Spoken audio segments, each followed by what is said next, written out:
স্বাগতম। আজকের এই আলোচনায় পার্টিকুলার একটি বিশেষ টপিককে নিয়ে এসেছি। টপিকটা হলো মঙ্গল দোষ, যেটাকে জ্যোতিষশাস্ত্র মতে অনেকে আবার ভৌম দোষও বলে।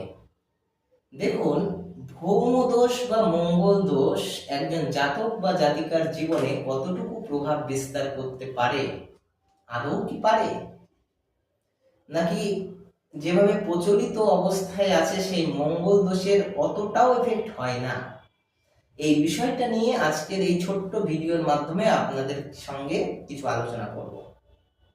যাদের জন্মকুণ্ডলিতে আপনারা দেখবেন লগ্নে বা চতুর্থে বা সপ্তমে, অষ্টমে বা দ্বাদশে, লগ্ন, চতুর্থ, সপ্তম, অষ্টম বা দ্বাদশ, এই কটা হাউসের মধ্যে যদি কোনো একটা হাউসে মঙ্গলদেব বসে থাকে, জ্যোতিষশাস্ত্র মতে বলা হয় মাঙ্গলিক দোষ।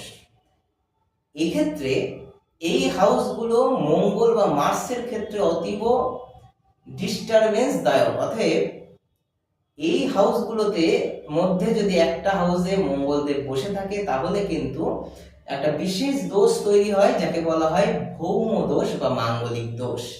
এই দোষের প্রভাবে আপনাদের বিবাহের ক্ষেত্রে বাধা আসতে পারে, দেরি হতে পারে, বিবাহ পরার্থ দ্বন্দ্ব, কলহ, অশান্তি হতে পারে, বিচ্ছেদ হতে পারে, এমনকি আপনার বেটার হাফের মৃত্যু যোগ পর্যন্ত হতে পারে। সো যদি শুভ দাম্পত্য জীবন অতিবাহিত করতে চান, অবশ্যই এই মঙ্গল দোষ বা ভৌম দোষ সম্পূর্ণভাবে কাটানো সম্ভব।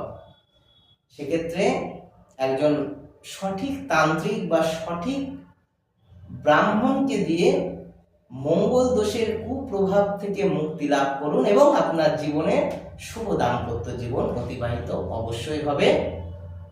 আপনাদের জীবনের সকল আশা প্রত্যাশা পূরণ হোক, মঙ্গল দোষের কুপ্রভাব যদি থাকে সেটাও কেটে যাক। আপনারা প্রত্যেকে ভালো থাকবেন। অনেক অনেক ধন্যবাদ। নমস্কার।